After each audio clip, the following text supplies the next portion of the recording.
57 dispositions. Aurore se souvient de la situation et suppose que le récit de son frère est exact. Elle soupira, submergée par l'émotion et remarqua, penser qu'une corruption aussi effroyable puisse être provoquée par cette entité cachée vénérée par Pierre Berry et ses complices. Même les divinités maléfiques mentionnées dans les manuscrits anciens ne parviennent pas à susciter une telle réaction. Lumian n'a montré aucun signe de surprise et a dit « Sinon, pourquoi sommes-nous piégés dans une boucle temporelle ?» Plus Aurore réfléchissait, plus elle devenait perplexe. Elle marmonna. Est-il possible que nous devions affronter l'entité cachée la 12e nuit et la vaincre pour mettre fin au cycle? Cela impliquerait de rassembler des ingrédients, de digérer la potion et de subir des cycles répétés pour devenir une divinité. Lumian interrompit le fil de ses pensées en réalisant que sa sœur devenait de plus en plus irrationnelle. Arrêtez. Cela ne peut pas être aussi extrême. Aurore reconnut laconiquement sa remarque et hocha légèrement la tête. Vous avez raison. Il nous reste, au maximum, un cycle supplémentaire. Il nous est impossible de devenir des divinités en 20 jours. Elle haussa ensuite les épaules et ajouta. Il n'y a aucun espoir. Attendons la mort. Même Lumian, qui avait un esprit inventif, avait du mal à suivre les pensées de sa sœur. Aurore expira et regarda son frère. Très bien, j'ai fini de me défouler. Continuez. 1. Lumian parut perplexe et prit quelques secondes pour comprendre ce que sa sœur voulait dire en continuant. À première vue, les 3 moutons transformés doivent être offerts en sacrifice et ramenés à Cordu. Il n'est pas surprenant qu'il n'ait pas attendu début mai. La 12e nuit est, en fait, le jour d'un sacrifice à grande échelle en faveur de l'entité cachée. Les yeux d'Aurore scrutèrent les alentours et elle dit « C'était mon hypothèse, mais pourquoi le padré et ses complices ont-ils reçu plus ou moins de bénédictions avant le carême? D'après ma compréhension, cela aurait dû être un échange par le biais de sacrifices. » S'appuyant sur son point de vue malveillant, Lumian a fait une conjecture audacieuse basée sur les événements du cycle précédent. Un petit sacrifice et un grand rituel? À la fin de la célébration du carême, le padré, qui avait obtenu des pouvoirs extraordinaires, ne cachait plus son anomalie. Il est évident qu'il préparait quelque chose d'important. Après avoir réfléchi un instant, Aurore dit « La célébration du carême pourrait faire partie du grand rituel. » Avant le grand rituel, le padré prit sa décision et offrit son âme à la divinité maléfique. Avec un certain nombre d'offrandes, il obtint une pléthore de bénédictions, révélant pleinement son vrai visage. À première vue, tout le monde à Cordu sera impliqué une fois la célébration du carême commencée. Personne ne peut s'échapper. Les frères et sœurs échangèrent des regards et pensèrent que leur hypothèse était proche de la vérité. Cependant, si l'anomalie éclatait entièrement depuis la célébration du carême jusqu'à la 12e nuit, comment pourrait-il attendre patiemment jusqu'au rituel final pour trouver la clé du cycle? Il y avait une forte probabilité que tout le monde dans le village, à l'exception de ceux qui sont morts en sacrifice, soit corrompu. Je ne suis qu'une séquence 7.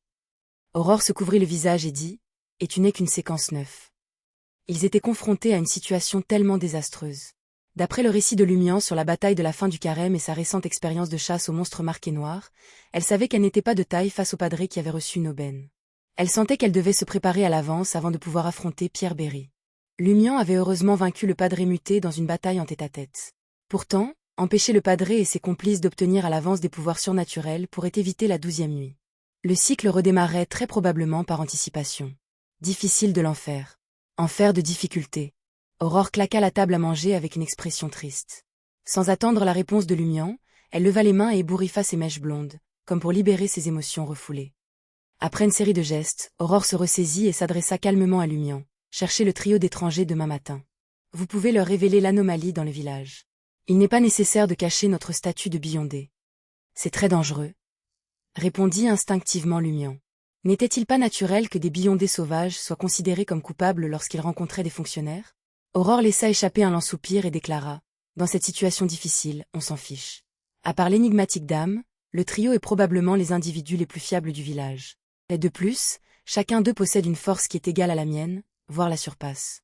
Nous sommes tous dans le même bateau. Ne vous sous-estimez pas. Que l'on soit un Beyondé sauvage ou un fonctionnaire, nous devons nous unir. Quant à la possibilité d'être traqués par les officiels du à l'avenir, nous traverserons ce pont lorsque nous y arriverons. Pour l'instant, nous devons nous concentrer sur la sortie de cette boucle. » Lumian avait déjà entendu sa sœur utiliser l'expression « tous dans le même bateau ».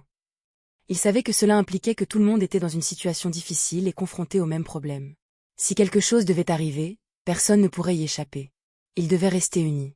« Très bien, je les chercherai demain, » acquiesça-t-il.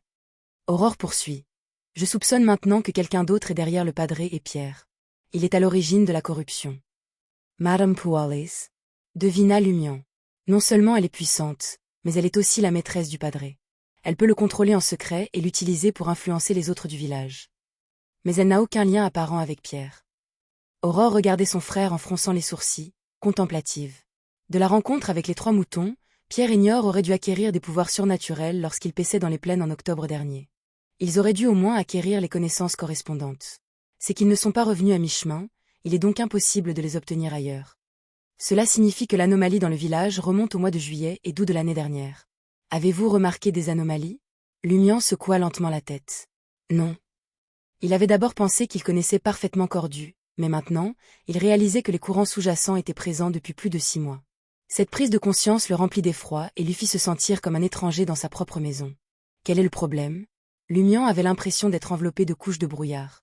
Il n'a jamais pu discerner la vérité sur cette affaire. Aurore poursuit, ça pourrait aussi être cette chouette.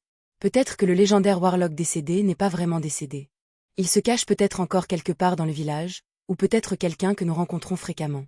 Il a peut-être déjà découvert que je suis un démoniste et m'a délibérément supprimé la légende. Il n'y a pas de telles restrictions pour les individus ordinaires comme vous. Aurore ordonna à voix basse. Prévenez-moi immédiatement la prochaine fois que la chouette me rendra visite. Je vais obtenir un livre blanc pour le suivre et déterminer où il se trouve. Lumian a laconiquement reconnu la demande de sa sœur, indiquant que lui aussi attendait que le hibou apparaisse. Cette fois, je vais arracher toutes vos plumes. Il jura intérieurement. Aurore réfléchit un instant avant d'émettre une 3e directive. Demain après-midi, j'adresserai une invitation à Madame Puali. L'administrateur reste à son poste, laissant le majordome et les domestiques comme seuls occupants du château. Vous pouvez entrer clandestinement et rechercher des indices. Si vous parvenez à convaincre les 3 étrangers de venir le matin, nous pourrons obtenir leur aide dans cette opération. Elle n'osait pas laisser White Pepper s'aventurer chez Madame Puali alors qu'elle était présente. Néanmoins, elle ne pouvait pas se permettre de se laisser distraire en compagnie de Madame Puali, elle devait donc compter sur son frère. Lumian hocha la tête avant d'avancer la suggestion. Je déconseille d'être seule avec Madame Puali. Je crains qu'elle ne profite de l'occasion pour traiter avec vous. On invite Nazélie et les autres à un thé l'après-midi? Plus il y aurait de personnes présentes, plus ce serait sécuritaire. En effet. Aurore a jugé que c'était une option supérieure. Elle remarqua ensuite sur un ton à la fois inquiet et taquin, vous devez faire preuve de prudence après avoir infiltré le château. Je ne souhaite pas devenir tante. Lumian n'osa pas répliquer, mais lui lança un regard qui exprimait. Je suis plus préoccupé par votre sécurité, car Madame Puali sera avec vous. Pendant le souper, Aurore a libéré Livre Blanc pour surveiller la bergerie. Elle découvre que les 3 moutons ont léché le sang de leur visage, empêchant le berger Pierre Berry de déceler toute anomalie. Suite à cela, Lumian a repris son éducation sur le mysticisme jusqu'à ce qu'il s'endorme. Il a acquis la maîtrise de nombreux mots d'Hermès, notamment « moi »,« non »,« invocation »,« besoin »,« lumière » et « soleil ». La lumière a servi d'incantation pour activer la broche d'intégrité. Il y avait 3 paragraphes au total. Lumian se réveilla dans la pièce enveloppée d'une légère brume grise. Il se dirigea vers la fenêtre et scruta à nouveau le pic, rouge foncé et les édifices délabrés qui l'entouraient. Je me demande quel secret se cache ici, marmonna Lumian.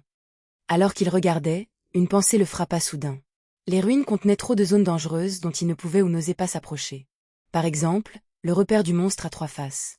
Cependant, s'il pouvait invoquer une créature du monde spirituel semblable au Livre Blanc et conclure un pacte avec elle, lui permettant de s'infiltrer et d'observer, il devrait être en mesure de recueillir plus d'informations. Sa vision, son odorat et son audition étaient tous renforcés par ses caractéristiques de Beyondé. En théorie, il constituait une sorte de pouvoir surnaturel qui pouvait être véhiculé par le Livre Blanc. Tandis qu'il réfléchissait, Lumian marmonna pour lui-même. Le problème maintenant est de savoir si je peux invoquer une créature du monde spirituel dans les ruines du rêve. Si je ne peux pas, puis-je utiliser notre connexion pour l'amener dans le rêve après avoir invoqué et forgé le pacte dans la réalité? Quelles implications l'ajout d'une créature sous contrat aura-t-il sur le cycle? Le monde spirituel correspondant peut-il être ajouté au mélange? Sinon, une fois la durée d'invocation écoulée, la créature contractée reviendra et le cycle recommencera. Plus Lumian y pensait, plus sa tête lui battait. Il éprouvait un profond respect pour le mysticisme. Il ne pouvait qu'espérer maîtriser rapidement quelques langues qui lui permettraient d'accomplir un rituel d'invocation. Sans plus attendre, il s'empare de son fusil de chasse, du peu de balles en plomb qui lui reste, ainsi que de la hache tranchante. Il quitta sa maison, traversa le désert et rentra dans les ruines.